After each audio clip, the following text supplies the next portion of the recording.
En fait, je m'étais dit que si j'allais en prépa, c'était vraiment pour avoir en gros une parisienne. Je croyais à l'ESCP, mais je croyais vraiment pas du tout à HEC. Aux écrits, j'ai eu 18,5 aux 2 épreuves de maths parisiennes, 20 en maths et DQM. Je pense que mes meilleurs conseils, c'est de s'écouter et de savoir parfois prendre du temps pour soi. Bonjour à toutes et à tous et bienvenue dans ce nouvel épisode de Paroles de Prépa. Aujourd'hui, je vais recevoir Anouk qui est en 2e année à HEC Paris et qui a la particularité d'avoir écrit un livre sur son expérience en classe préparatoire, J'entre à HEC.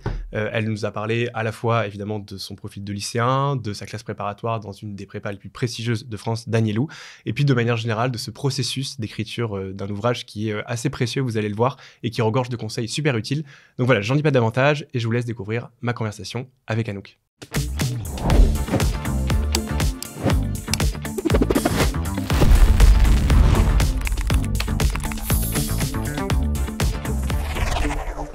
Salut Anouk. Hello Dimitri. Très heureux de te recevoir pour ce nouvel épisode de Paroles de Prépa. C'est le 2e de la saison.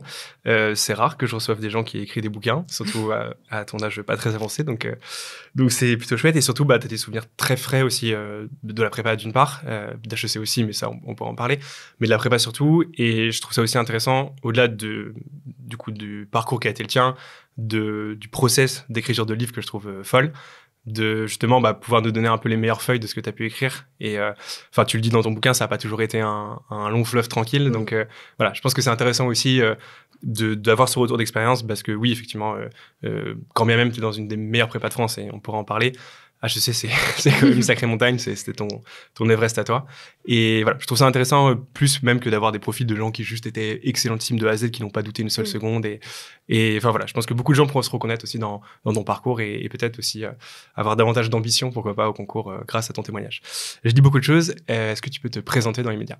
Alors, je m'appelle Anouk, je suis en 2e année à HEC et j'ai fait mes 2 ans de prépa à Danielou, donc en maths appliquées ESH. Et j'ai écrit un livre qui s'appelle J'entre à HEC, où justement je raconte tout mon parcours, à la fois avant la prépa, avec la manière dont je me suis renseignée, et ensuite vraiment pendant la prépa, où j'ai essayé de documenter un maximum un peu tout, et après aussi de rassembler des témoignages à la fois de mes camarades de Danielou et après d'autres élèves que j'ai rencontrés à HEC. Ouais, c'est ça qui est super intéressant, c'est qu'il y a vraiment tout le processus, et évidemment c'est beaucoup centré sur toi et ton expérience, mais il y a tous les gens qui t'ont entouré, t'as des profs, t'as des élèves, t'as un peu de tout, donc voilà. D'ailleurs, je montre le bouquin, je crois que c'est là à la caméra, si vous voulez l'acheter, c'est Ellipse, hein, c'est ça exactement. Qui publie, donc on pourra en parler. Ok, très bien pour ça. Et ouais, justement, ce qui est intéressant, c'est que la première partie ne concerne pas la prépa en tant que telle, mais plutôt la pré-prépa, comment justement tout ça t'est venu, et la période Parcoursup qui est devenue hyper anxiogène pour beaucoup. Est-ce que tu peux expliquer déjà, toi, avant même de parler du bouquin, quel étudiant tu étais, et est-ce que la prépa faisait partie très rapidement de ton scope des possibles, ou si ça arrivait un peu sur le tard ? Alors la prépa, c'est assez naturellement que je me suis orientée vers cette voie, parce que très rapidement, j'ai décidé que je voulais m'orienter donc vers le commerce. Et j'hésitais à l'époque entre partir à l'étranger, faire une école post-bac ou aller en prépa. Et donc l'étranger, j'ai rapidement rayé cette option parce que c'était pendant le Covid et que mes parents trouvaient que c'était pas forcément une très bonne idée parce qu'on savait pas ce qui allait se passer. Okay. Et après, entre les écoles post-bac et la prépa, j'ai pas mal hésité, mais je me suis beaucoup renseignée et je pense que le fait d'avoir été prise dans pas mal de prépas, ça m'a donné confiance en me disant que si les prépas me prenaient et des bonnes prépas, c'est que j'en avais les capacités et je me suis dit autant tenter, j'ai rien à perdre. Et donc je me suis lancée comme ça. Mais donc c'était plus un sujet de légitimité, de choisir, d'arbitrer entre... Enfin, dans le meilleur des mondes, tu préférais faire prépa et programme en école qu'un bachelor, juste tu te disais est-ce que je suis capable, est-ce que je suis à ma place ? Exactement, parce que j'étais une très bonne élève, mais dans un lycée, pas un grand lycée parisien, c'était un lycée de banlieue. T'étais où exactement ? J'étais au Bon-Sauveur, au Vésiné. Ok. Et donc, comme il y avait vraiment personne qui faisait de prépa dans mon lycée, j'avais pas vraiment d'exemple un peu de success story, etc. Enfin, dans mon lycée, tout le monde partait à l'IESEG, à Dauphine, à l'ESCA, des choses comme ça. Ouais, qui sont des bonnes écoles, mais qui sont des bonnes écoles, mais pas la prépa. Ouais. Et du coup, j'avais un peu cette idée que je voyais pas trop comment moi je pouvais réussir en prépa, sachant que personne avant moi avait réussi. Et c'est le fait d'être prise à Danielou, à Franklin, des choses comme ça, qui m'ont permis de me dire que ces prépas-là, elles croyaient en moi, c'est que je pouvais y arriver. Ouais. Et donc, ça valait le coup d'essayer. Mais comme quoi, le rôle des modèles est quand même super important. Ouais. Enfin, tu vois, c'est à quel point tu peux te projeter en fait dans quelqu'un qui te ressemble. Et voilà. Donc, alors qu'a priori, j'imagine que si t'as été pris à Danielou, parce que tu l'as eu sur Danielou, c'est pas la petite prépa du coin, quoi. On parle quand même, ça se tape avec Ginette, mais on va dire la meilleure prépa de France, en tout cas sans aucun conteste pour l'ESH maths appliquées. Donc enfin l'ancienne mais UCE, complètement. bref, en tout cas le programme que toi t'as fait. Donc, a priori, t'étais très forte. Et donc, ouais, c'est ça qui t'a donné Ouais. un peu de la force, entre Oui. guillemets. Tu t'y attendais pas, en fait, sur Parcoursup, d'être pris? Non, je m'y attendais vraiment Ok. pas parce que j'avais été prise en amont dans des prépas hors contrat. J'avais été prise à My Prépa et à Commercia. Donc déjà là, ça m'avait montré que il y avait des prépas qui croyaient en moi. Mais c'est vrai que Danielou, j'avais vraiment eu un coup de cœur pour cette prépa quand j'avais fait les portes ouvertes. Mais en même temps, je savais qu'il y avait 40 places, qu'il y avait énormément de très bons élèves qui allaient venir de Franklin, de Saint-Jean-de-Passy, des choses comme ça. Et vraiment, je voyais pas pourquoi moi, ils me prendraient. Et donc, c'était vraiment la surprise. Et je me souviens que même au moment des résultats Parcoursup, j'étais pas forcément très bien classée par rapport à ce qu'ils nous avaient dit aux portes ouvertes. Et donc, à ce moment-là, j'étais là, je vais pas avoir Danilou, j'irai sûrement à l'IESEG ou quelque chose comme ça. Et au final, la liste d'attente, elle est remontée très rapidement. Et je crois que j'ai été prise au bout de 5 jours. Et c'était vraiment la très bonne surprise. Et dès que j'ai été prise, j'ai su dans la minute que c'est bon, j'avais fait mon choix et que je voulais y aller. Ouais, d'accord. Après, Danilo, en fait, c'est ça bouge très vite la liste d'attente. Ouais. Mais d'un côté, elle est pas non plus Oui, c'est pléthorique ça. parce qu'en fait, il y a très peu de gens qui refusent Danilo dans les faits. Clairement. Donc, ça, c'est aussi un peu ça. Et juste, là, d'habitude, je pose pas forcément ces questions-là, mais je trouve ça intéressant pour vraiment qu'on comprenne bien, tu vois, pour même les terminales qui nous regardent.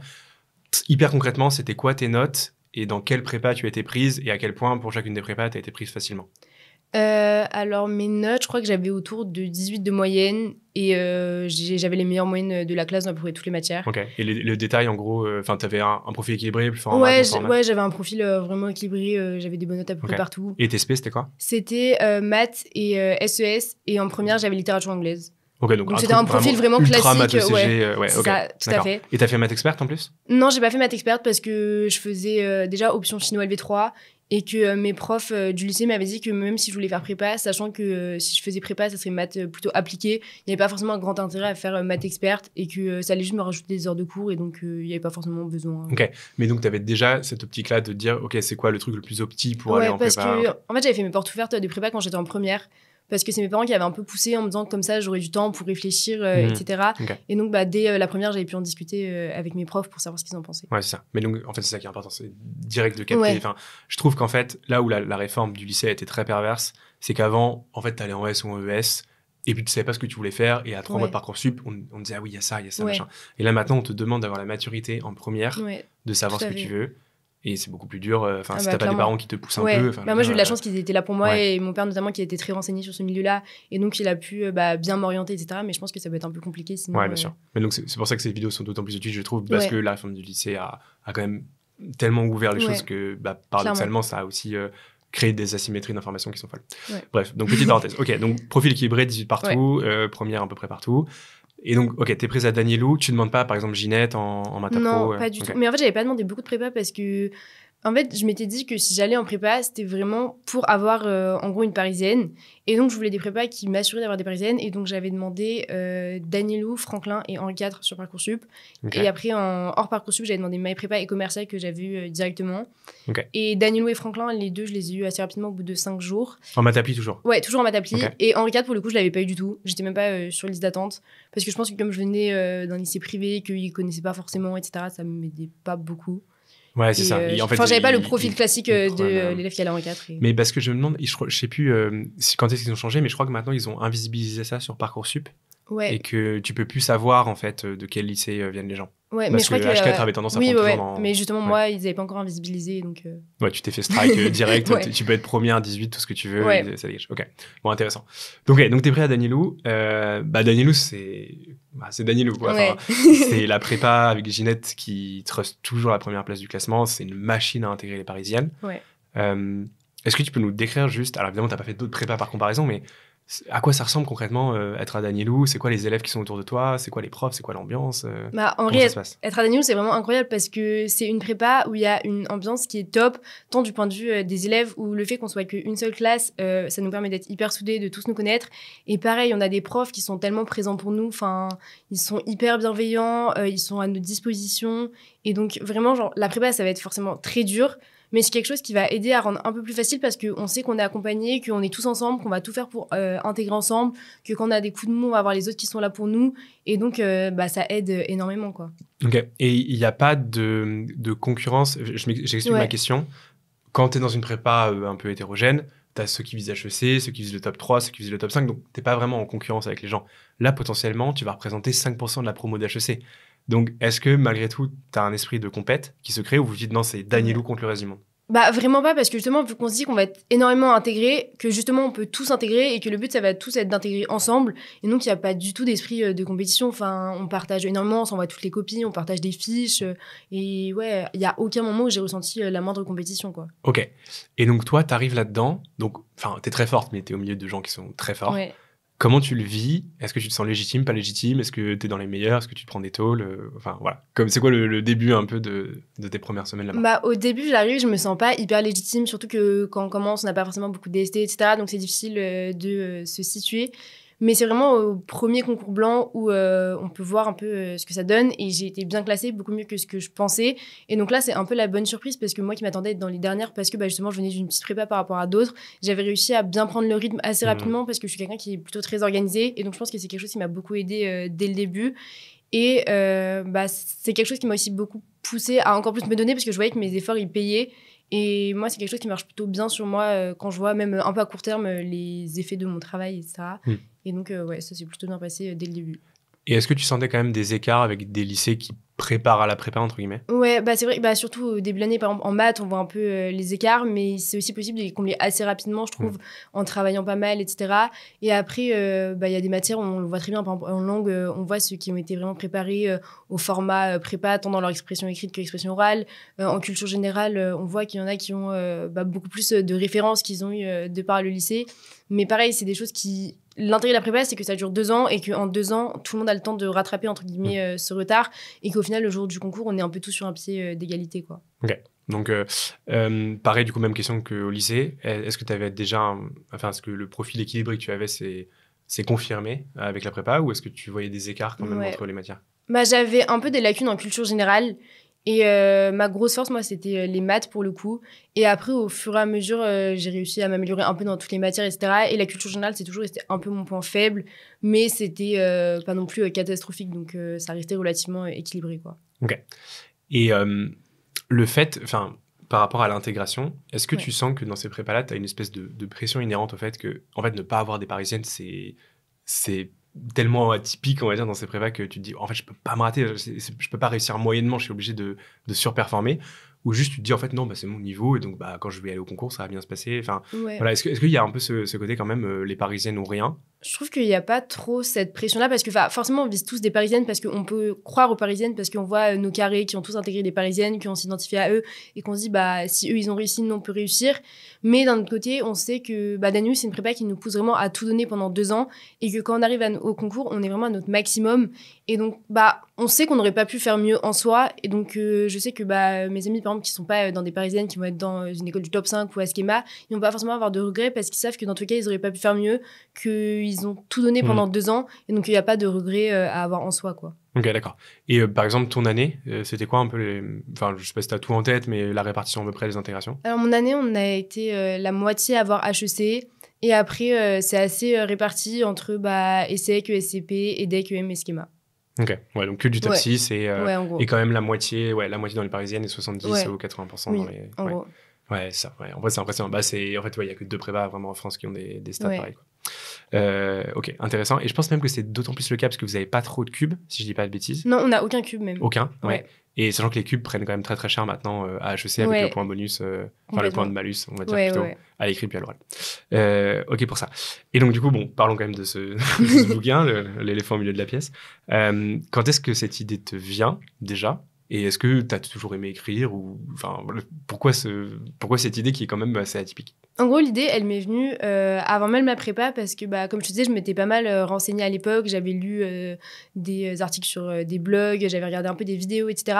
Mais je trouvais qu'à chaque fois, il y avait des informations, mais il n'y avait jamais une source un peu globale qui permettait d'avoir une vue d'ensemble sur la prépa, à quoi ça allait ressembler vraiment. Et donc, je m'étais dit bah, qu'il y avait un besoin. Et au fur et à mesure, je pense que cette idée, elle a mûri en moi. Et le projet du livre, après, il s'est présenté un peu naturellement parce que, bah, au fur et à mesure que la prépa elle avançait, je voyais concrètement à quoi ça pouvait ressembler. Et après, pour répondre à ta deuxième question, j'avais pas forcément une appétence particulière pour l'écriture, mais c'est vrai que l'idée elle m'est venue et je me suis dit qu'un livre, ça pourrait être le bon format justement pour partager mon expérience. Et donc ça s'est fait assez naturellement de ce point de vue-là. Ok, mais enfin, tu savais pas comment on publie un bouquin, t'as pas des Non. gens qui bossent dans l'édition autour de toi. Non, vraiment, j'en avais aucune idée. Ok, tu t'es juste dit, tiens, ce serait chouette, Ouais. même la charge de travail que ça suppose, machin, enfin, ouais. En fait, j'en avais vraiment aucune idée. idée, je me suis lancée dans l'inconnu et au fur et à mesure, les étapes se sont faites naturellement. Ok, Quoi. ouais, d'accord. Et donc, c'est quoi la jeunesse vraiment? Quand est-ce que tu as commencé? Quand est-ce que tu as conscientisé le fait que, ok, je vais écrire un bouquin? Est-ce que c'était en prépa, à la fin de la prépa, un peu après? En fait, je saurais même pas dire exactement quand est-ce que j'ai conscientisé le truc parce que ça se fait vraiment naturellement et je l'ai toujours un peu eu en tête, etc. Mais le moment où j'ai vraiment, entre guillemets, commencé à mettre des mots sur le papier, construire des vrais chapitres, etc., c'était l'été après la prépa quand j'ai pris pas mal de recul justement sur la prépa, que j'ai réfléchi aux 2 années que je venais de vivre, etc. Et donc, ouais, c'est à ce moment-là que le projet a vraiment pris forme de manière hyper concrète, quoi. Ok. Et est-ce que tu te disais quand même, si tu avais eu l'idée avant, que, imagine, je sais pas, t'intègres entre guillemets que les secs, et encore une fois, les concours, il y a tellement d'aléas que, enfin, c'est pas forcément que t'es moins forte, mais juste, bah, on va pas se mentir, le fait juste de dire, j'ai intégré HEC, ça veut dire que j'ai fait le meilleur truc possible, c'est plus vendeur. Tu penses que tu l'aurais fait quand même malgré tout? Enfin, t'y as pensé ou pas? En vrai, je sais pas du tout parce que c'est vrai que la question elle s'est pas forcément posée du coup. Mais je pense qu'ils avaient quand même un besoin et que même si j'avais intégré les secs, je pense que j'ai un parcours qui est quand même relativement intéressant. Enfin, dans le sens où je m'étais pas mal renseignée avant la prépa. Après, pendant la prépa, j'ai pas mal de choses à dire sur la prépa. Et donc, peut-être que je l'aurais aussi fait après à voir si ça aurait autant plu. Par exemple, si ça aurait intéressé aussi Lips. Oui, d'accord, parce que le côté, ok, j'ai intégré HEC. Ouais, donc, c'est... voilà. Ok, d'accord. Et bah justement, là, c'est un peu le cœur du propos, mais qu'est-ce que fondamentalement tu aurais... Enfin, j'imagine que ta démarche était aussi, ah bah tiens, j'aurais bien aimé que ce bouquin existe il y a 2 ans. Complètement, ouais. Et donc, qu'est-ce que vraiment... Bah, bon, évidemment, le bouquin fait je sais pas combien de pages, mais on va pas le synthétiser, mais quand même, qu'est-ce que au fond, tu aurais aimé le plus savoir? Qu'est-ce qui t'a le plus frappé, en fait, de dire, ah, ouais, en fait, ça, peu de gens le savent, ou l'information n'est pas bien structurée, et en fait, c'est déterminant pour réussir sa prépa. Je pense ce qui m'a le plus frappé, c'est la réalité de la prépa parce qu'on entend partout que la prépa, faut par exemple énormément travailler, mais on a rarement des personnes qui vont nous dire concrètement combien d'heures c'est, qui vont nous dire à quel point pendant les vacances, il faut travailler, comment on va s'organiser, etc. Et donc, ouais, c'est quelque chose qui m'a surprise parce que je m'attendais à beaucoup travailler en prépa, mais de là à faire du 7h, 22h, c'est vrai que je pense que personne n'est vraiment préparé à le faire. Et donc, ouais, c'est un des éléments qui m'a le plus surpris. Et je pense que c'est aussi quelque chose auquel il faut être préparé parce que faut se sentir capable de pouvoir le faire et de tenir ce rythme pendant 2 ans. Et un autre élément, c'est vraiment à quel point l'esprit de groupe, ça aide énormément parce que moi, c'est quelque chose que j'avais peur de pas trouver en prépa et je savais que c'était quelque chose dont j'avais besoin. Donc, c'est aussi pour ça que je m'étais orientée vers Danilou parce que c'est la prépa qui m'avait plus parlé de ce point de vue-là et de voir que c'est quelque chose qui existe dans quasiment toutes les prépas parce que quand j'en parle avec les amis que je me suis fait HEC qui venaient d'autres prépas, eux aussi, c'est quelque chose qu'ils ont trouvé dans leur prépa et c'est quelque chose qui porte énormément et qui aide vraiment à réussir et à tenir bon pendant 2 ans, quoi. Ouais, bien sûr. Et comment dire, enfin, alors déjà une précision, toi tu fais 7h-22h, je pense que c'est un peu la norme à Danilou. Ouais. Il y a plein de gens qui font pas du tout ça parce qu'en fait ils se préparent pas à HEC et enfin tout le monde vit sa prépa hyper différemment aussi. Mais bon, enfin en l'occurrence pour ceux qui visent les parisiennes, c'est vrai que c'est, on va pas se mentir, à peu près la norme. Est-ce que tu te sentais le potentiel de faire ça ou est-ce que tu penses que ça vient, enfin tu vois, c'est une question importante, il y a beaucoup de gens qui se disent attends mais est-ce que vraiment, j'ai entendu plein de vidéos où des gens disent ok je bosse là il y a 2 semaines, je sais pas si t'as regardé l'épisode, on a fait avec les premiers prépas ECP, donc ceux qui ont fait bac pro qui ont intégré HEC et globalement ils racontaient la même chose, ils bossaient de la même manière, à peu près le même volume horaire. Est-ce que a priori il faut se sentir capable de faire ça selon toi ou en fait tout le monde juste était dans le moule et en fait t'es absorbé par le truc et en fait tout le monde y parvient en fait. Un peu des deux parce que au départ je pense que personne se dit qu'il va être capable de le faire et au final assez naturellement quand on voit tout le monde le faire on le fait, on arrive à le faire de soi-même. Après je pense aussi que c'est pas dans les capacités de tout le monde et donc faut quand même avoir un peu d'herbe sous le pied, de se sentir prêt à faire ça et mettre un peu sa vie entre parenthèses aussi parce que on passe du lycée où on travaille pas forcément beaucoup, on a énormément de temps pour sortir, pour profiter avec ses amis, à sa famille, à la prépa où c'est très différent. Et moi je sais que je voyais mes copines qui étaient peut-être dans des écoles post-bac, qui sortaient tout le temps, que je pouvais pas voir, on n'avait pas du tout le même rythme de vie et c'est quelque chose qu'il faut quand même être prêt à accepter parce que mentalement ça peut être un peu dur. Et donc je pense que la prépa, au-delà d'avoir cette capacité de travail, faut aussi avoir une forme de force mentale qui va nous aider à tenir pendant les 2 ans et d'accepter de faire un certain nombre de sacrifices. Oui, bien sûr. Ouais, il faut avoir le potentiel, mais aussi se forge. Enfin, personne n'est à la sortie de la terminale est capable de faire ça. Ça vient aussi. Quand est-ce que tu penses que tu as atteint justement ce prime, entre guillemets, ce moment où tu sentais que tu travaillais vraiment extrêmement efficacement et que tu avais ton plein potentiel en fait? Je pense que je l'ai vraiment ressenti, c'est à partir de la 2e année, parce que c'est là où j'avais vraiment pris le plus mes marques, que j'avais toutes mes méthodes de travail, etc. Mais dès la première année, j'ai vu qu'au bout de 2 mois, j'avais gagné en productivité vraiment de manière énorme. Et je voyais très bien la différence entre la Anouk de septembre et la Anouk qui préparait ses concours blancs de novembre, quoi. Ok, d'accord. Donc ça, c'est pour le volume, mais maintenant, il faut le remplir. Enfin, c'est ce qu'on te dit souvent aussi en prépa. Il y en a qui arrivent qui se donnent bonne conscience en travaillant beaucoup, mais en fait, à moitié, ils sont en train de parler, à moitié, Ouais. enfin voilà. C'est quoi un peu les conseils les plus déterminants que tu peux donner pour justement remplir de manière efficace toutes ces heures de travail? Je pense que c'est de vraiment déjà être hyper organisé et de pas prendre de retard. Parce que moi, ce qui m'aidait, c'était par exemple de ficher mes cours le jour même. Et comme ça, après, le temps qui me restait, c'était pour réviser, etc. Mais j'étais jamais dans le rush. Enfin, je me retrouvais jamais une semaine après être ah, j'ai pas fiché mon cours de SH, va falloir que je le fasse. Et de me retrouver perdue. Et ce qui peut être aussi un peu anxiogène, je pense.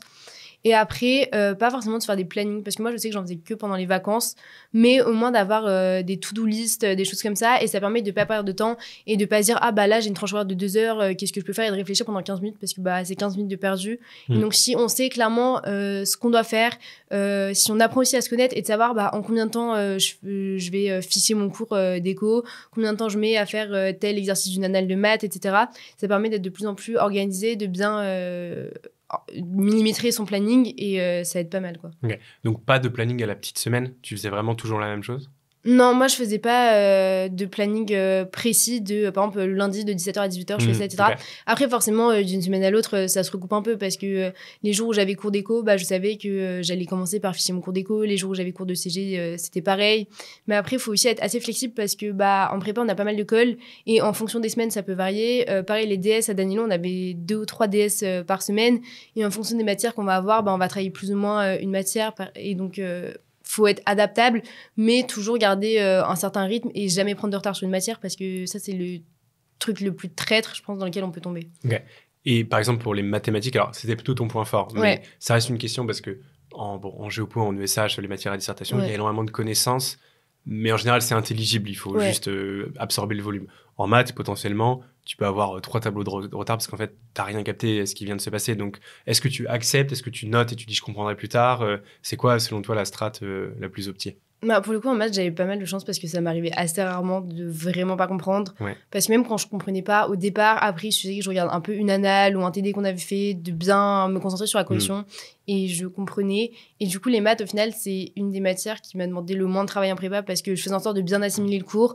Je faisais un peu des annales, mais je le travaillais beaucoup moins, par exemple, que l'éco. Parce que bah, justement, je savais que j'avais ces facilités, que en col et en DS, j'avais des bonnes notes et donc que j'avais pas vraiment de questions à me poser sur la manière dont je travaillais, quoi. Ouais, d'accord. Ouais, donc, mais c'est un peu un cas particulier pour le coup dans mon cas. Oui, c'est ça. Et t'as pas forcément des gens, un exemple, tu vois, je sais pas, d'une camarade ou un camarade de classe qui en maths était un peu aux fraises. Enfin, ouais, de manière générale, vous en sortez bien. Après, en maths appli, c'est vrai que c'est pas comme en maths pro où en théorie, en maths pro, tu passes la moitié de ton temps sur les maths. Ouais, clairement. Potentiellement, il y a des trucs vraiment très, très sombres. La maths appli, tu peux ne pas comprendre, bien évidemment, ça dépend de ton niveau. Mais c'est vrai que c'est plus de l'exécution aussi. Ouais, donc, c'est ça. Enfin, moi, je sais que j'avais une de mes meilleures amies de prépa qui avait du mal en maths. Mais c'est toujours possible d'essayer de se faire expliquer les notions ou même parfois on peut aussi renoncer entre guillemets à comprendre certains aspects en disant que si on comprend la globalité, je pense qu'en maths appli on est moins obligé de se sentir on se sent moins obligé d'avoir forcément 20 au concours ou quelque chose comme ça parce qu'on sait que le but c'est d'avoir un profil très équilibré parce que les maths ne représentent pas tant de coefficients que ça le jour du concours et donc on a moins cette pression de devoir absolument briller en maths, quoi. Ouais, bien sûr. Ouais, c'est vrai que c'est quand même assez différent. Mais ça reste quand même le volume horaire le plus important avec le SH, quoi. Ouais, complètement. Voilà. C'est pas non plus la LV2, enfin avec tout le respect que j'ai pour la LV2, mais... Mais ne serait-ce que parce que faire une annale, ça prend du temps parce que je me dis, aujourd'hui, je vais faire une annale, je sais pas, maths et sec, bah, j'en ai au moins pour 4 heures. Après, il y a le temps de la corriger, etc. Et donc, bah, de fil en aiguille, ça prend pas mal de temps, quoi. Ok, ça marche. Et après, donc, du coup, si on va sur le détail des matières... peut-être, alors si tu veux le faire rapidement, peut-être parce qu'il n'y a pas non plus énormément de matière, mais tu vois, il y a des questions qui reviennent énormément. À partir de quand tu bosses les annales en mathématiques, comment tu les bosses efficacement, comment tu répartis ton temps en langue entre la CV, entre les vocabulaires, etc. Comment tu fais, notamment en ESH ou même en QG, quand la matière est littéralement infinie pour réussir à sélectionner les infos. Enfin voilà, c'est des questions qui reviennent souvent, que tu abordes aussi. Bonne chance, je te laisse résumer tout ça. Ok, bah déjà pour commencer par les maths, les annales, j'en ai surtout fait en deuxième année parce que en première année, à Danilo, on nous donne pas mal de TD, d'exercices, etc. Donc c'est forcément inspiré des annales, mais c'est fait par notre prof. Et donc je faisais ça. Et en deuxième année, c'est là où j'ai fait beaucoup plus d'annales. J'ai fait des annales EDEC, EM et Écricom jusqu'à la Toussaint à peu près. Et après, très rapidement, je me suis mis aux parisiennes, mais je pense que c'est pas du tout obligatoire de se mettre aux parisiennes aussitôt parce que à Danilo, on nous encourageait à nous mettre aux parisiennes plutôt à partir de janvier. Et juste parce que moi, ça me rassurait, parce que je savais que comme je faisais les parisiennes, je préférais me mettre le plus tôt possible. Oui. Mais je pense que les parisiennes, c'est très compliqué et qu'il faut s'y mettre quand on se sent prêt, parce que sinon, ça peut juste déstabiliser et ça peut faire peur. Et donc, les EDAQM, ça permet aussi de consolider ses bases et de faire des questions. Il y a des questions EDAQM qu'on va retrouver dans des annales de maths parisiennes, parce que c'est des questions un peu simples. Et donc, c'est aussi des choses à totalement maîtriser. Donc ça, c'était pour les maths. Après, en langue, c'est pareil, ça a beaucoup changé entre ma première et ma deuxième année parce que en première année, je faisais beaucoup plus de grammaire, notamment en espagnol, parce que j'avais pas forcément des bases hyper solides, je maîtrisais pas trop ma conjugaison, etc.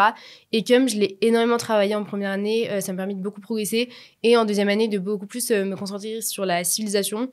Et ce que je faisais qui m'aidait, c'est que dans mes fiches, j'essayais de synthétiser, mais quand même de garder pas mal de belles phrases, etc. Ouais. Et donc, quand je relisais mes fiches en fait de civilisation en espagnol ou en anglais, naturellement, ça me permettait de faire un peu de vocabulaire, de grammaire, et parce que forcément, je retenais les tournures de phrases et les expressions que j'avais dans ces fiches. Et donc, je faisais un peu d'une pierre deux coups et ça me permettait de gagner du temps et c'est une technique qui marchait plutôt bien sur moi. Après, en éco, la manière dont je le travaillais, c'est que je me disais que les semaines où j'avais ou des DS ou d'école, c'était ces semaines-là que j'allais consacrer à l'apprentissage de mes derniers chapitres. Et ma méthode, c'était de lire en boucle le cours parce que je sais qu'il y en a qui préfèrent, par exemple, apprendre page par page. Et moi, ça marchait pas forcément sur moi. Donc, ce que je faisais, c'est que une fois par jour, je relisais un chapitre en entier. Et à force de le relire tous les jours, je retenais plutôt bien et pas mal d'informations. Et je voyais après en DS si ce que j'avais retenu, ça me suffisait ou pas. Et s'il me manquait des choses, je sais que j'allais l'apprendre encore plus. Mais la plupart du temps, je trouve que, en fait, comme on assiste au cours et qu'on voit les points sur lesquels les profs mettent l'accent, etc., on comprend les notions qu'il faut absolument retenir, celles qui peuvent être un peu plus secondaires, celles dont on peut avoir besoin, par exemple, à l'oral, mais pas forcément à l'écrit. Oui, et donc, le tri se fait assez naturellement parce que dans tous les cas, on sait que c'est impossible de tout retenir. Et donc, on voit, et même, il y a des notions avec lesquelles moi, j'allais être plus familière, que j'allais réussir à utiliser plus spontanément. Et donc, j'allais les apprendre, même si c'était des trucs un peu niches, d'autres trucs un peu moins. Mais tant qu'on s'y retrouve et qu'on arrive à faire finalement une dissertation de 10 pages qui est cohérente, qui est construite et qui est complète, c'est le principal. Quoi. Ouais, bien sûr. Ouais, encore 10 pages, c'est un peu costaud. Ça dépend si c'est écrit gros ou pas. Clairement. Et Anki, tu faisais un peu ou pas du tout ? Moi, je faisais pas du tout d'Anki. Je sais qu'il y en a qui l'utilisaient. Mais comme moi, j'apprenais plutôt en lisant qu'en m'entraînant, entre guillemets. C'est vrai que je ne l'ai pas trop utilisé. Et par contre, ce que j'ai utilisé, c'est Quizlet en première année en langue. Okay. Où, en première année, à Danilo, on nous encourage à apprendre beaucoup de vocabulaire. On a des livres de vocabulaire et en anglais et en espagnol avec des quiz toutes les semaines. Et donc, ça, j'utilisais Quizlet pour rentrer mes mots et pour m'entraîner. Et, alors, je ne sais pas si tu connais bien le truc, mais j'avoue que Quizlet, je connais beaucoup moins que Anki. Ouais. C'est un peu la même chose. Ouais, en gros, c'est un peu la même chose. Okay. Mais c'est juste que Quizlet, parfois, il y a des listes de mots qui sont déjà faites par d'autres élèves et du coup on peut les récupérer et comme moi j'avais pas besoin de trucs hyper personnalisés parce que fallait juste que je trouve une liste de mots du vocabulary guide chapitre 6 par exemple, j'avais pas besoin de le faire moi-même mais je sais que ceux qui voulaient s'entraîner comme ça par exemple en éco ils utilisaient plutôt Anki dans ma prépa. D'accord, ok. Ouais, c'est clair. Bon, ça corrobore pas mal ce que les Anki guides disent. Ok, ça marche. Et intéressant ce que tu disais sur les maths, parce qu'on n'a pas parlé, peut-être on peut dire un mot aussi des conseils que tu peux donner pour la transition entre le lycée et la première année de prépa. Ouais. Parce qu'il y a une vraie préparation à la prépa, on va dire. Et je trouve que, tu vois, typiquement en maths, il y a des gens qui commencent à essayer de se lancer dans les programmes de prépa, alors que moi, je trouve que en fait, le truc qu'il faut faire, c'est arriver ultra béton sur le programme de terminale, avoir vraiment toutes les notions nickel, vraiment, tu as bien compris les implications entre tous les trucs, tu vois un peu la big picture, on va dire, du programme. Et je trouve que c'est un peu un parallèle à faire avec ce que tu disais sur les annales, parce que, en gros, oui, en fait, les annales parisiennes, c'est plus dur, et de toute façon, tu vises les parisiennes, mais faire EDEC-EM, c'est des exercices beaucoup plus répétitifs, c'est beaucoup plus proche du programme parce que c'est vraiment les mêmes notions, les mêmes exotypes qui reviennent. Et la différence avec les parisiennes, c'est qu'on demande un plus haut niveau d'abstraction et qu'on te demande de... ok, t'as compris la notion, mais est-ce que tu l'as vraiment bien comprise ? Genre, est-ce que si je te rajoute un truc qui est pas dans le programme, je t'introduis un truc dont t'as jamais entendu parler, est-ce que t'es capable de faire des ponts entre ce que t'as appris et cette nouvelle notion que je viens de te balancer ? Et donc, pour ça, faut être hyper solide sur les appuis, quoi. Donc, carrément. je trouve que c'est un peu la même chose. Je suis complètement d'accord avec toi. Et c'est pour ça que nous, l'été avant la prépa d'Anilou, on nous donne un livre d'exercices à faire avec justement des exercices sur tous les chapitres de première et terminale. Et ça permet vraiment d'arriver avec des bases hyper solides. Et je pense que c'est pas forcément utile de commencer le programme en avance parce que ça va nous prendre beaucoup plus de temps, ça va être compliqué. Et au final, c'est presque une perte de temps parce que c'est du temps qu'on va pas passer sur d'autres aspects, par exemple la grammaire en langue ou quelque chose comme ça. On peut être plus productif par soi-même. Et je pense qu'il faut aussi faire confiance à sa prépa, aux profs de prépa. Ils ont 2 ans pour nous faire assimiler le programme. Et c'est bien fait. Et je pense que juste en faisant à leur rythme, on réussit très bien, quoi. Ok.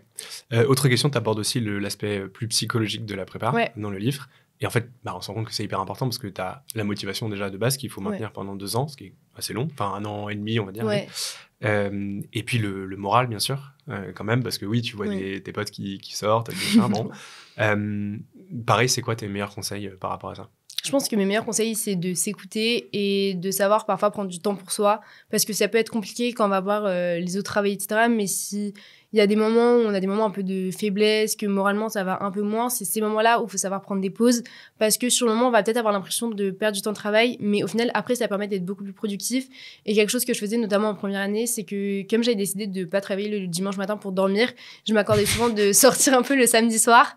Et ça me faisait vraiment du bien de voir mes amis. Et c'était pas forcément pour aller en boîte jusqu'à 4h du mat, mais juste d'aller prendre un verre, d'aller un peu en soirée, des choses comme ça. Ça permet de faire une même si tu te couches à minuit en mode Cendrillon. Ouais, c'est ça. Au moins, mais voilà. T'as fait ta petite pause et t'es content. Et après, en deuxième année, je le faisais moins parce que j'étais hyper fatiguée et que du coup, j'avais même pas forcément la force de sortir le samedi. Mais quand on en a besoin, il faut s'écouter, il faut se faire confiance et se dire que sur 2 ans de travail, en vrai de vrai, on n'est pas à 3 heures de travail près. Et donc, ce qui compte, c'est de tenir les 2 ans, de garder sa motivation et donc de s'accorder des pauses quand on en a besoin. Ouais, c'est vrai. Et oui, pour ça, il faut vraiment s'écouter. C'est pour ça qu'il n'y a pas une espèce de recette de cuisine ultime. Il y en a qui sont capables de tryharder sans discontinuité pendant 2 ans. Il y en a, au contraire, qui ont besoin de garder un rythme. Enfin, disons que, par exemple, il y en a qui ont plus besoin de loisirs que d'autres. Il y en a, je sais pas, le sport, c'est hyper important. Ils ont besoin d'aller courir 3 fois par semaine. Ça leur permet de se libérer l'esprit. Voire, en fait, ils écoutent un podcast pendant ce temps-là, ils perdent pas de temps. Enfin, bon, voilà, il y a toujours des moyens de jamais perdre de temps.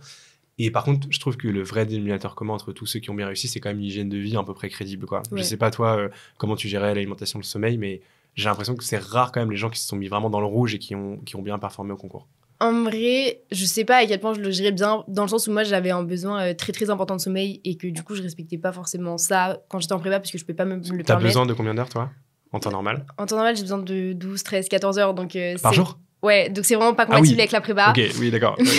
Mais en prépa, du coup, c'était assez dur physiquement et j'étais très fatiguée. Parfois, j'étais pas bien. Mais en même temps, je savais que juste si je suivais mon rythme de sommeil, c'était pas possible de réussir la prépa et que tant que j'arrivais à tenir debout et à aller en cours chaque jour, je pouvais continuer. Mais du coup, tu te couchais à quelle heure ? Tu te levais à quelle heure ? Je me couchais en général vers 22h30, 23h. Et je me réveillais un peu avant 7h. Donc, ça te faisait 8-9 heures, ok, d'accord. Mais là, genre, en ce moment, tu te couches à 22h, tu te lèves à 10h, quoi. Ouais, au moins. Ah ouais, c'est fou. Ah oui, donc tu es vraiment une grosse dormeuse. Ouais, je suis vraiment une très grosse dormeuse. Okay. Donc ça, je me suis un peu mis dans le rouge. Mais en même temps, je savais que quand j'étais vraiment trop dans le rouge, je pouvais dormir un peu plus un matin, rentrer un peu plus tôt le soir. Je le faisais rarement, mais je savais quand même m'écouter parce que je connaissais mes limites. Okay. Et après, pareil, l'alimentation, globalement, j'essayais de tenir un truc... à peu près correct. C'est vrai que quand je suis fatiguée, quand je suis stressée, j'ai tendance à moins manger. Donc, parfois, je sautais un peu des repas, des trucs comme ça. C'était pas très bien de le faire. Mais je pense que l'un dans l'autre, tant que... on fait pas trop n'importe quoi. Oui, ça voilà, va, quelques quoi. petits écarts. Et puis surtout, t'es quand même dans le rythme. Enfin, tu te fais pas tant de repas que ça à Danilou en plus. Non, on a la cantine le midi, le soir. Ouais, voilà, c'est ça. Donc, et le petit-déj, j'imagine, aussi.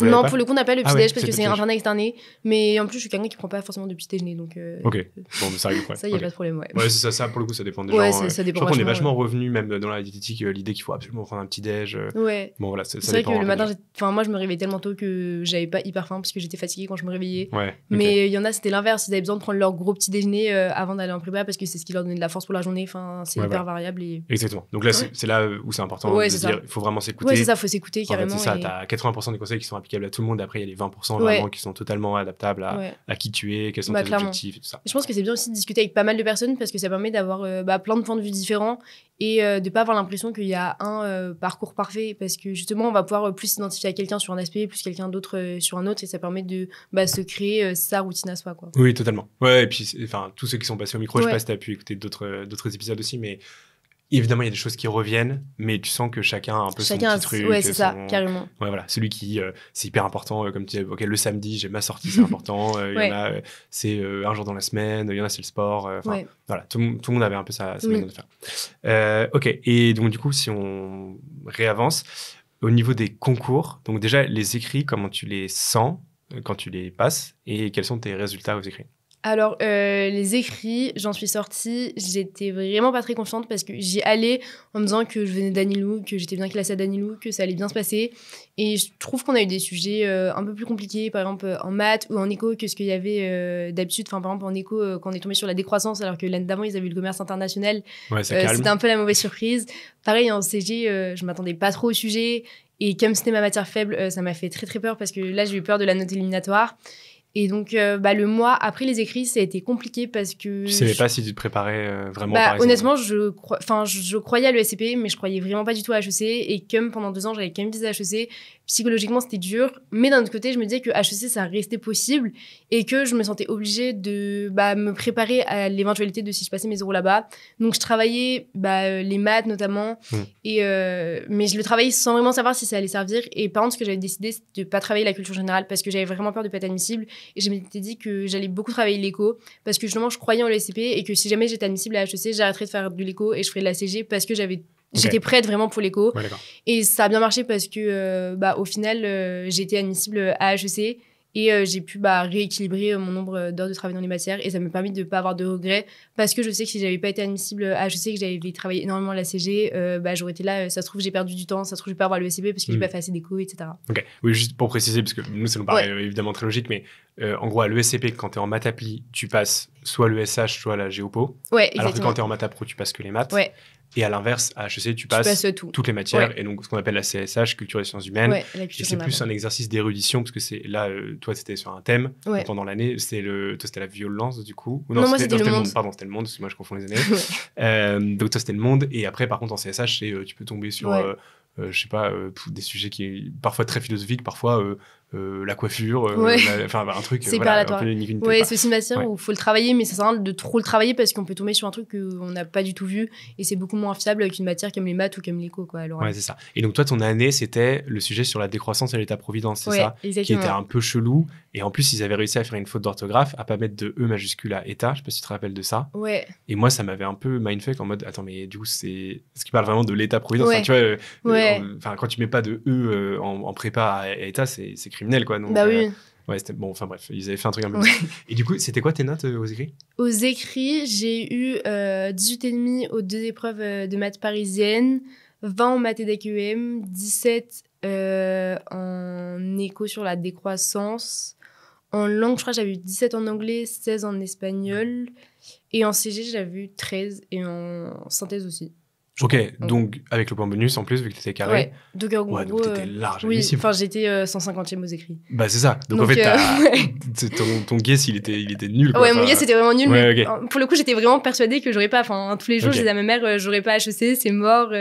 Et donc, ok, tu le croyais sincèrement, quoi. Je le croyais sincèrement. Enfin, je disais pas ça pour faire semblant. Enfin, vraiment, j'étais persuadée que j'aurais pas HEC, quoi. Ouais, ok. Mais ça alimente un peu, tu sais, le cliché des filles qui disent, ah putain, j'ai trop raté. Mais c'était vraiment. Mais bon, là, c'était sincère. Ok. Ah, mais oui. Ok, d'accord. Et donc, bon, du coup, tu te retrouves là, t'es un peu choquée de tes notes, quoi, j'imagine. Ouais, j'étais choquée. Et du coup, parce que, en fait, il y a quand même davantage de coef à l'oral d'HEC qu'à l'écrit. Donc, c'est pas gagné non plus, quoi. Non, c'est pas gagné. Surtout que les épreuves de l'écrit, je trouve que c'est plus représentatif du niveau, entre guillemets, que les épreuves de l'oral. Parce que l'écrit, le fait qu'on soit comparé à tout le monde, ça fait que si on a un bon élève en éco, en vrai, on aura quand même une bonne note en éco. Parce que je pense que ma copie n'était pas forcément brillante. Mais par rapport à la moyenne, ça restait une bonne copie. Et donc, si moi, j'avais l'impression que de base, ma copie était pas bonne parce que je comparais à une copie que j'aurais pu faire sur une notion beaucoup plus classique, par exemple, le commerce international, l'un dans l'autre, c'est une copie qui était très correcte et c'est pour ça que j'ai eu 17. Alors que à HEC, aux oraux, on peut avoir des sujets beaucoup plus niches. On peut, en fonction de avec qui on va tomber, on va pas être comparé de la même manière. Ouais, et donc, c'est beaucoup plus aléatoire, quoi. Oui, t'es noté par 3, en fait, quasiment. Ils vont donner une bonne note, une note moyenne et une note nulle à chaque... Ok. Et donc, déjà, même un peu les oraux d'HEC, c'est très particulier, ça dure 3 jours. Ouais. D'ailleurs, je crois qu'ils envisagent de faire passer à 2 jours. J'ai vu ça. Enfin, peut-être que je me trompe. Ça, je sais pas trop. J'ai pas trop suivi pour être honnête. Ouais, ça, j'avoue, je sais pas non plus exactement, mais c'est un bruit de couloir qui vaut ce qu'il vaut. Mais bon, bref, en tout cas, toi, c'était 3 jours. Ouais. Et a priori, l'année prochaine, ce sera aussi 3 jours. Ouais. Comment ça se passe de manière générale? Moi, j'ai trouvé ça horrible parce que je pense que j'ai jamais été aussi stressée de ma vie parce qu'on se sent vraiment sur un siège éjectable pendant les 3 jours parce qu'on sait à quel point c'est très rapide le fait d'avoir une très mauvaise note qui peut être éliminatoire, qu'on n'a aucune idée des sujets sur lesquels on peut tomber, que moi, j'étais deuxième session et j'avais entendu tous les sujets de la première session et j'étais là, mais c'est horrible, je veux pas avoir ces sujets. Et donc, chaque épreuve, j'y allais, j'avais la boule au ventre et j'ai pas du tout aimé les oraux de ce point de vue-là. Après, je pense qu'il faut passer par là et il faut se dire que on est tous dans la même situation et donc c'est très compliqué, mais c'est très compliqué pour tout le monde et qu'il faut essayer de relativiser au maximum parce que je pense que le fait d'être aussi stressé, moi, ça m'a pas aidé, limite ça m'a déstabilisé parce que j'avais une relativement mauvaise gestion du stress pendant ces oraux et je pense beaucoup plus que pendant les écrits même. Ok.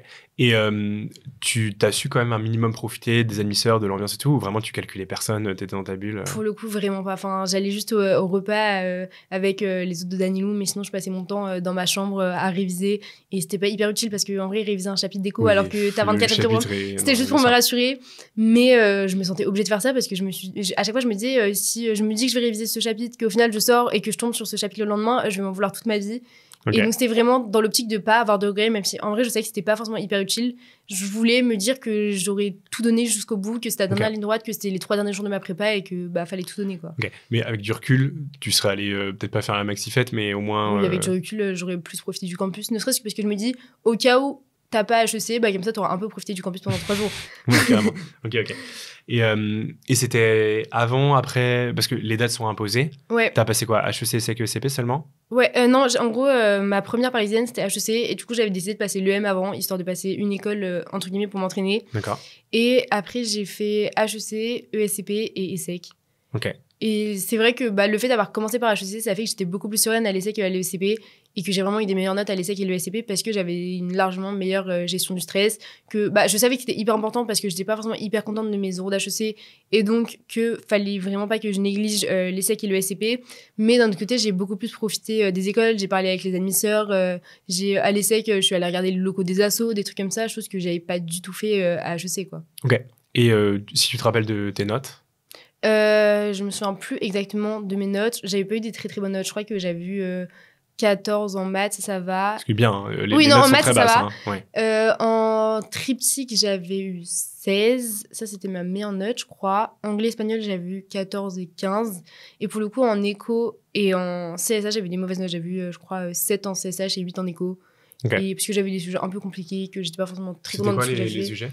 En CSH, c'était l'impensable, je crois, et comme c'était pas forcément ma matière forte et que j'avais pas énormément de références sur des trucs un peu spécifiques et tout, je pense que je suis tombée face à des gens qui étaient beaucoup plus forts que moi et voilà. Un peu bégaye, quoi, okay. Et en éco, c'était sur la valeur ajoutée depuis 1980, je crois. Donc c'était un sujet qui était assez niche, c'était du programme de première année.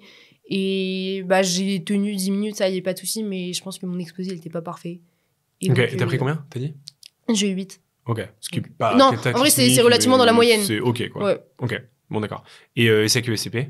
ESSEC, ESCP, ESSEC, j'ai eu, je crois, 15 à l'entretien et en langue 16 et 17, je crois. Et ESCP, j'ai eu 16 à l'entretien, en langue 14-15, je crois, et en éco 13 peut-être. Okay. Donc, mais c'était des meilleures notes. Que... Donc, tu as été admise partout, en fait. Ouais, j'ai été admise partout. Ok, ça marche.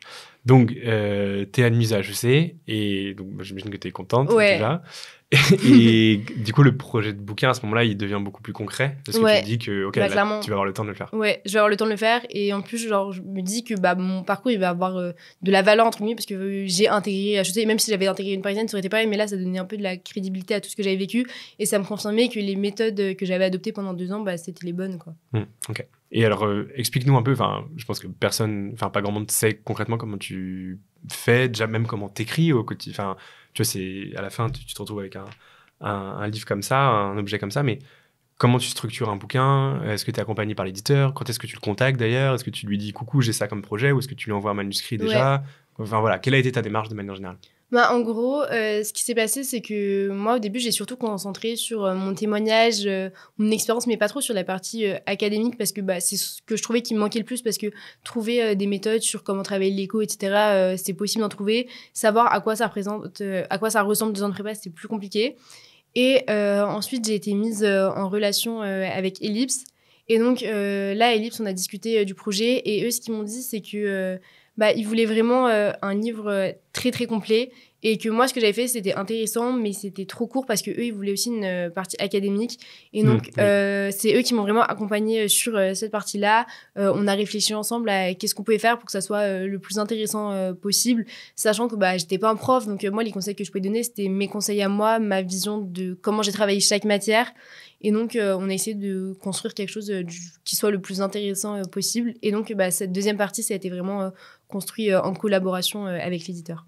OK. Et oui, je me rappelle, on s'était appelé, je sais plus quand exactement, cet été, non? Ou un petit peu avant même? Ouais, je crois. Ouais, voilà. Et tu m'avais demandé à l'époque, en gros, quelle était, selon moi, la meilleure idée entre Ellipse, ou en tout cas l'éditeur classique ou l'auto-édition. Oui, ça, donc tu étais un peu au prémisse de ce c'est vrai projet. que j'étais carrément dans le flou parce que c'est un milieu que je connaissais pas du tout. Et j'avais cette idée de pouvoir partager mon expérience, mais je savais pas comment le faire pour la rendre accessible au plus de personnes possible, pour faire quelque chose qui soit le plus complet possible. Et donc, c'est vrai que j'avais essayé de creuser un peu partout pour avoir des conseils. D'accord. Et qu'est-ce qui a motivé au fond cette démarche? Tu aurais très bien pu juste garder ça pour toi, entre guillemets. C'est beaucoup de travail, de structurer tout ça, de sortir un bouquin, de faire des interviews, etc. Ouais. Pourquoi tu fais tout ça? Je pense que c'est parce que je m'étais vraiment dit avant la prépa que c'est quelque chose que j'aurais aimé avoir. Et que là, je pouvais avoir l'opportunité d'aider ceux qui allaient se lancer dans cette voie en leur donnant ce que moi, exactement, j'aurais voulu avoir. Et j'ai pu aussi discuter avec mes camarades pour savoir ce qu'eux aussi auraient voulu trouver pour construire quelque chose qui soit le mieux, entre guillemets, possible. Et j'avais pas vraiment de raison de pas le faire en soi parce que après la prépa, on a énormément de temps, que j'avais une idée, que si je voulais le faire, c'était le moment ou jamais parce que c'est là où c'était frais dans ma tête, que j'avais pris du recul et tout sur la prépa. Et donc ça s'est fait assez naturellement finalement. Ok, d'accord. Et je sais pas, les gens d'HEC, ils captent que c'est toi qui as écrit le bouquin. Est-ce que c'est la fille qui a écrit un bouquin sur HEC ou sur la prépa HEC? Oui, forcément, ils le savent parce qu'après, il y a eu aussi les interviews. Ça est sorti avec Le Figaro, avec Challenge. Il y a HEC aussi qui a republié sur leur page LinkedIn. Donc, il n'y a vraiment pas de secret autour de ça. Oui, d'accord. Non, mais même au-delà du secret, juste les gens, ils l'ont vu, ils l'ont identifié. D'accord. Et comment ils ont perçu la démarche? Déjà, il y a tous ceux qui étaient déjà au courant d'avant parce que ce soit mes amis ou ceux avec qui j'avais demandé des témoignages, etc. Et après, je pense que c'est quelque chose que les gens trouvent intéressant parce que les gens qui sont à HEC, c'est tous des gens qui sont passés par la prépa et qui savent aussi à quel point on n'a pas forcément beaucoup de ressources quand on se lance dans la prépa. Et donc, c'est ceux qui comprennent le mieux, entre guillemets, tout l'intérêt du projet, quoi. Ouais, bien sûr. Oui, c'est vrai. Et pareil, c'est frais dans leur tête. Ouais, exactement. Ok. Et du coup, rétrospectivement, puisque tu as pu prendre du recul sur tout ça, qu'est-ce que tu tires au fond de cette expérience, ces 2 années de prépa et le bouquin? Je mets tout un peu dans le même sac, mais qu'est-ce que tu tires de tout ça? Je pense que c'est une des expériences qui a été les plus enrichissantes de ma vie, sans la prépa que ce livre, parce que la prépa, c'est 2 ans pendant lesquels je me suis prouvé que finalement j'étais capable de tout, que j'étais capable de repousser mes limites, d'atteindre un objectif sur le long terme. Et après, pour ce bouquin, c'est une expérience qui a aussi été hyper enrichissante parce que je me suis lancée vraiment dans l'inconnu. Je savais pas du tout à quoi ça allait me mener, comment j'allais faire, etc. Et ça m'a permis un peu de toucher à tout. Que ce soit quand j'ai discuté avec Ellipse, après quand il y a eu toute la partie communication, marketing, etc. Donc le fait de suivre de A à Z le projet, c'était vraiment hyper intéressant, quoi. Ok. Et est-ce que ça a le moindre rapport avec ce que tu veux faire plus tard? Je sais pas, le monde de l'édition, de la culture, de l'écriture, j'en sais rien. Non, pas spécialement. Pour le coup, vraiment pas, parce que je suis pas encore fixée à 100% sur ce que je voudrais faire, mais le domaine qui m'intéresse, moi, ce serait le luxe. Et après, j'hésite entre marketing et conseil en stratégie. Donc vraiment, ça n'a pas grand-chose à voir avec le milieu de l'édition, quoi. D'accord. Et donc, ouais, du coup, tu as quand même un peu plus de certitude quand même sur ce que tu veux faire. Enfin, là, tu vas être en stage assez prochainement, du coup. Bah, je vais être en stage à partir de juillet, août cette année. Et donc, ce que je me dis, c'est que comme j'hésite entre le conseil et le marketing, je vais essayer de faire un stage en marketing et un stage en conseil, si possible dans le luxe. Et ça me permettra après de voir vers quoi je vais m'orienter. Mais je sais aussi que c'est des secteurs qui ne sont pas incompatibles parce que c'est possible de faire quelques années en conseil et après de basculer dans une boîte du luxe, etc. Donc, je me ferme aucune porte et je verrai bien les opportunités qui se présentent, quoi. Ok, d'accord. Et du coup, ultime question, qu'est-ce qu'on peut te souhaiter pour les années à venir, même si tu ne sais pas encore précisément ce qui va se passer? Est-ce que tu as quand même quelque chose, une certitude, quelque chose qui t'anime? Bah, déjà, de trouver des bons stages pour ma césure dans ce domaine qui m'intéresse. Oui. Et après, quelque chose que j'aimerais vraiment, et je sais que ça peut être un peu difficile aussi quand on sort d'HEC, c'est d'avoir une vie équilibrée parce que souvent, on est orienté vers des postes qui font qu'on fait du 8h, 2h du mat, etc. Et moi, j'aimerais bien réussir à trouver cet équilibre où justement, j'ai un poste à responsabilité, etc. parce que c'est quelque chose que j'ai toujours voulu, mais à côté, de pouvoir construire ma vie de famille, garder un équilibre avec mes amis, etc. Donc, ouais, c'est ce que je cherche. Parfait. Merci beaucoup, Anouk. Merci beaucoup, Dimitri.